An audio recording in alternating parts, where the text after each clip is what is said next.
Welcome back to Farmyard Care, where we uncover the time-tested wisdom of farming, gardening, and livestock care. Picture a blazing July afternoon. Heat waves rise above the pasture, and two horses stand in neighboring fields. The first looks as though he is dressed for battle. A mesh mask covers his eyes, a thick fly sheet lies across his back, and wraps protect his legs. The air around him carries the sharp smell of chemical spray. His owner has spent hundreds of dollars trying to shield him, yet the horse is still miserable. He stamps constantly, lashes his tail from side to side, and throws his head at an enemy he cannot escape. Now turn your attention to the second horse. He is resting beneath the shade of a simple open barn. There is no mask on his face, no sheet over his body, and no chemical cloud surrounding him. Most striking of all, he is standing quietly, barely swatting at a fly. His owner has spent almost nothing on fly control all season. So how can two horses in nearly the same conditions have such different experiences? And have we been too quick to believe that expensive sprays, masks, and chemical repellents are the only way to keep livestock comfortable? Today, we are uncovering a nearly forgotten method from the days before modern chemical products filled every barn shelf. It is the real cowboy trick that can help keep flies away from your horses throughout the summer. What you are about to learn may save you hundreds of dollars, but the greater value is this. It can completely change the way you understand and manage the living ecosystem around your barn. Let's get started. Part 1. The multi-billion-dollar fly spray illusion. To understand the solution, we first need to recognize the enormous illusion horse owners have been sold. For many of us, the moment we began keeping horses, the only answer to flies seemed to come from a plastic spray bottle. But have you ever calculated the real cost of this chemical battle? A premium gallon of permethrin-based fly spray can cost around $80. Add $15 to $35 for a fly mask, $50 to $114 for a fly sheet, and another $75 to $120 for feed-through fly control products over a 7-month season. Altogether, the average horse owner may spend between $150 and $400 per horse every summer just to fight flies. Multiply that across millions of horses, and the scale becomes staggering. The global fly repellent market was worth about $4.5 billion in 2023 and is projected to exceed $8 billion by 2030. But here is the troubling truth. Many chemical sprays are losing their effectiveness. Studies suggest that repeated exposure has allowed some farm fly populations to develop strong genetic resistance to permethrin, with rates reported as high as 90%. To overcome that resistance, manufacturers often add piperonal butoxide, or PBO, a synergist that blocks the insect's detoxifying enzymes. But PBO does not affect only flies. It has been identified as an endocrine disruptor and linked to serious health concerns in mammals and humans. So we are spending billions of dollars every year covering our horses, our land, and ourselves with chemicals that may be failing, all to solve a problem earlier generations managed with little more than a pitchfork and a wheelbarrow. How did we become so dependent on the bottle? Part 2. The forgotten science of 1925. To find the answer, we need to return to a brittle, yellowed pamphlet published by the United States Department of Agriculture in 1925. It was Farmer's Bulletin 1408, titled The Housefly and How to Suppress It. This historical document did not focus on killing adult flies. Its main goal was to prevent them from being born in the first place. Consider the biological numbers behind a fly infestation. An average 0-pound horse produces about 31 to 50 pounds of manure every day. Add wet bedding, spilled feed, and other stall waste, and one stall may generate 60 to 70 pounds of raw material daily, nearly 12 tons in a year. Why does that matter? Because research suggests that 1 pound of fresh horse manure can produce as many as 685 housefly larvae. That means the manure from one horse may support more than 21,000 flies in a single day, or nearly 150,000 in 1 week. When you stand in the barn aisle spraying your horse, you are targeting only the small number of adult flies that have already emerged. Meanwhile, you may be ignoring tons of moist breeding material where thousands more are developing. In warm summer conditions, a housefly can grow from an egg into a fully developed adult in only 7 to 10 days. That is the biological clock working against you. You cannot spray your way out of a 12-ton breeding ground.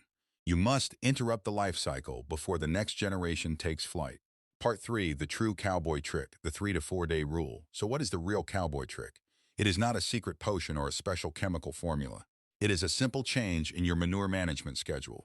The 3 to 4 day rule.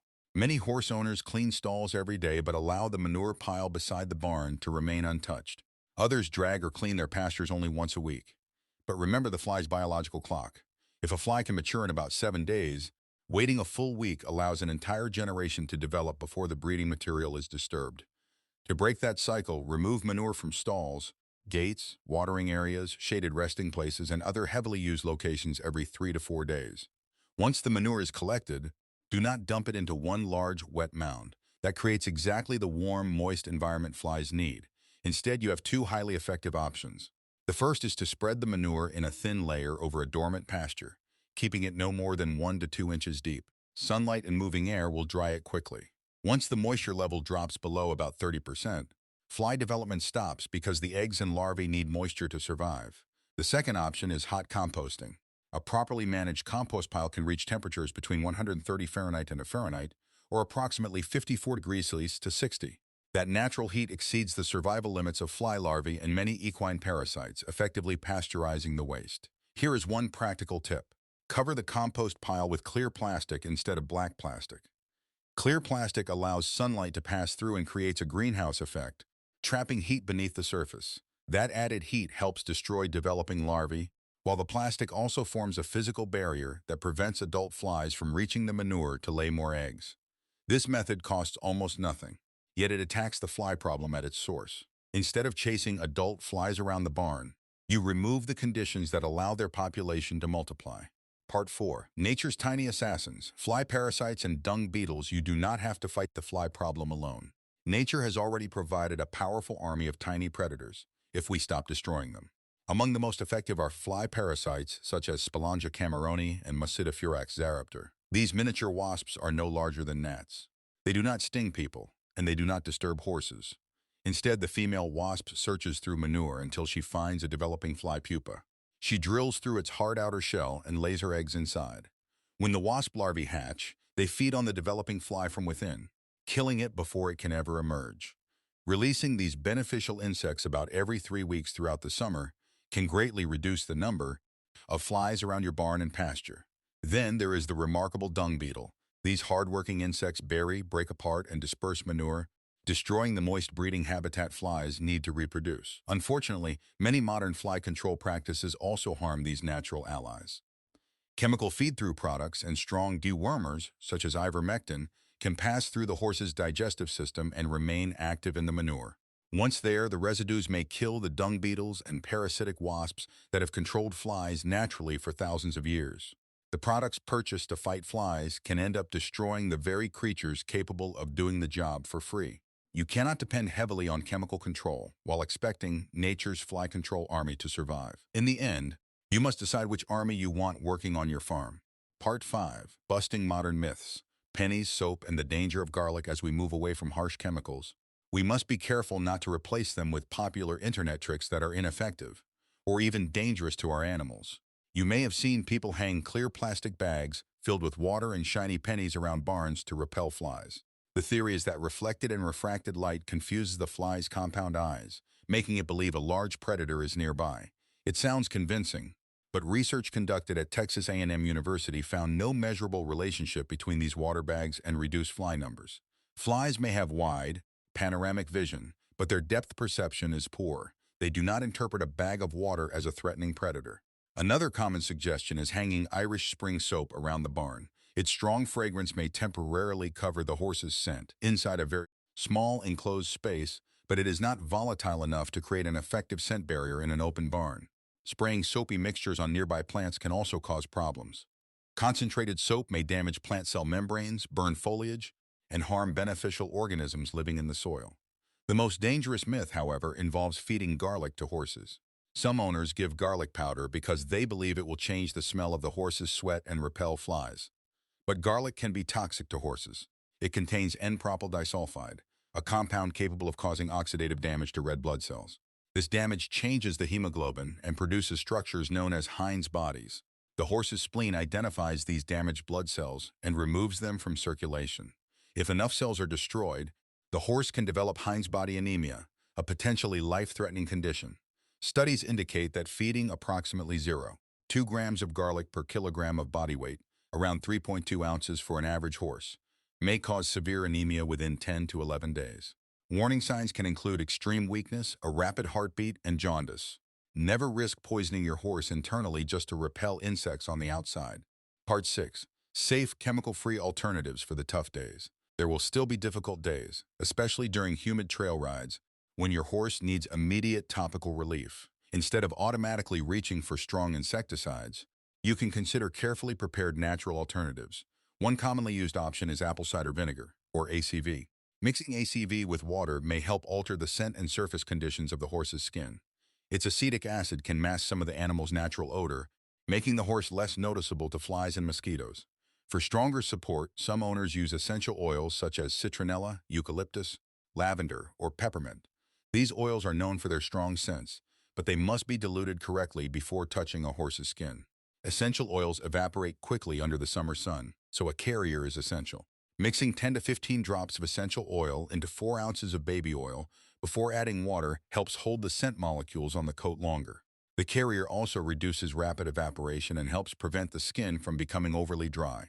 A small amount of witch hazel or vodka can be added as an emulsifier, helping the oil and water combine more evenly. Shake the mixture well before each use. Avoid applying citrus oils, including lemon oil, to pink, exposed, or hairless skin. Some citrus oils are phototoxic and may cause serious irritation or sunburn when the treated skin is exposed to sunlight. Before spraying the horse's entire body, apply a small amount to one area of the flank and wait 24 hours. This simple patch test allows you to check for redness, swelling, sensitivity, or any other unwanted reaction before using the mixture more widely. Part 7. The psychology of the spray. Earning your horse's trust, even with a gentle, natural spray. There is another challenge we must understand: the horse's mind. For many horses, the simple hiss of a spray bottle can trigger intense prey animal fear. The sudden sound and cold mist may feel like an attack from a hidden predator. So how do we help the horse overcome this fear without using force? The answer comes from equine behavioral psychology. Experienced trainers such as Clinton Anderson often use an approach and avoidance method. Never walk directly toward the horse and aim the bottle at its face or body. Instead, stand beside the shoulder, face the same direction as the horse, and begin by spraying into the air nearby. If the horse steps away, circles, or becomes nervous, do not immediately stop. When the spray disappears the moment the horse moves, the horse learns that panic makes the frightening sound go away. Without realizing it, you reward the very behavior you are trying to change. Remain calm, move safely with the horse, and continue spraying the air in a steady rhythm. The instant the horse stops moving, settles all 4 feet, and shows even a small sign of relaxation, stop spraying immediately, lower the bottle, and rub the horse reassuringly. That immediate release of pressure is the key. The horse begins to understand that standing quietly brings comfort, while nervous movement does not remove the sound. With patience and consistent timing, even a highly anxious horse can eventually stand still, close its eyes, and relax while being sprayed. Part 8.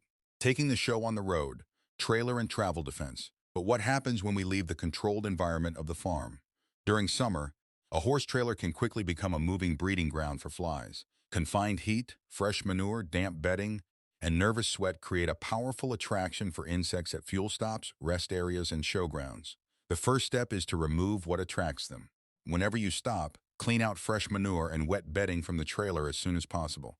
Do not allow warm, damp waste to accumulate around the horse. While the trailer is moving, use one of the most effective natural fly deterrents available: airflow. Open the drop-down windows, but always make sure the safety screens are securely fitted so the horse cannot put its head outside. A strong, continuous breeze moving through the trailer makes it extremely difficult for flies to land and remain on the horse. During overnight stays at unfamiliar fairgrounds or show barns, physical barriers become especially useful. A lightweight, breathable fly sheet with a belly guard combined with a UV protective fly mask can provide broad protection without relying on chemical sprays. When electricity is available, position a heavy-duty box fan safely outside the horse's reach and direct the airflow toward the stall. The fan helps cool the horse while creating a steady wind barrier that most flies cannot cross. Conclusion. So what is the most important lesson from everything we have covered today? The multi-billion-dollar fly control industry often makes horse owners feel helpless without another bottle, mask, supplement, or chemical treatment. It encourages us to believe that protecting a horse always requires spending more money. But the real cowboy trick has survived for more than a century, and the power has always been in our hands. It is found in the regular rhythm of a pitchfork every 3 or 4 days. It is found in the tiny parasitic wasps and hard-working dung beetles operating quietly in the manure and soil. And it is found in understanding both the biology of the fly and the behavior of the horse.